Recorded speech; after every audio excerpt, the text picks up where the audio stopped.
चींटी एंट का जीवन चक्र बहुत ही रोचक और संगठित होता है। इसका जीवन 4 मुख्य चरणों में विभाजित होता है: अंडा, लार्वा, प्यूपा और वयस्क। आइए विस्तार से प्रत्येक चरण को समझते हैं। 1. अंडा एग स्टेज। चींटी का जीवन एक छोटे सफेद अंडाकार अंडे से शुरू होता है।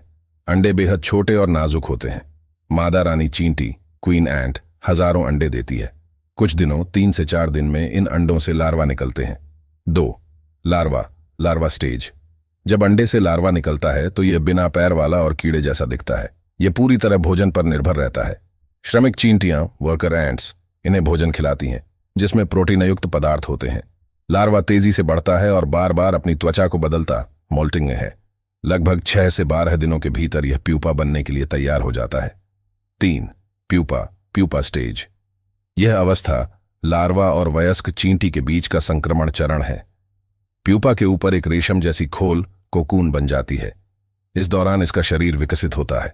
इसमें पैर, एंटेना और अन्य विशेषताएं बनने लगती हैं।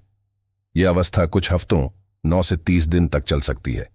अंत में यह खोल को तोड़कर वयस्क चींटी के रूप में बाहर आती है। 4. वयस्क चींटी एडल्टेंट स्टेज। चींटी अब पूरी तरह विकसित हो चुकी होती है और यह अपने वर्ग के अनुसार विभिन्न कार्य करने लगती है। वयस्क चींटियां 3 प्रकार की होती हैं। ए. रानी चींटी क्वीन एंट।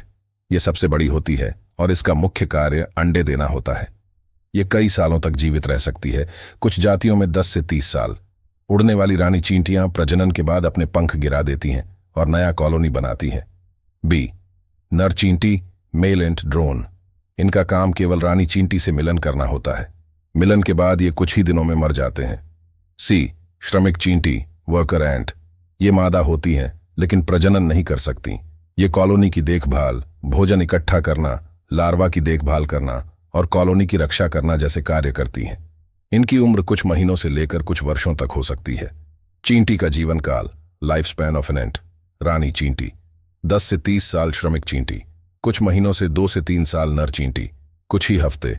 मृत्यु डेथ ऑफ एन एंट। चींटियां कई कारणों से मरती हैं।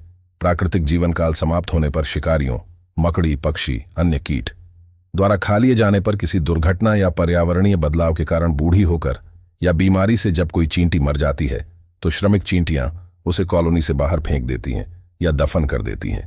कुछ जातियों की चींटियां नेक्रोफोरेसिस नामक व्यवहार अपनाती हैं, जहां वे मृत चींटियों को कॉलोनी से दूर रखती हैं ताकि संक्रमण न फैले।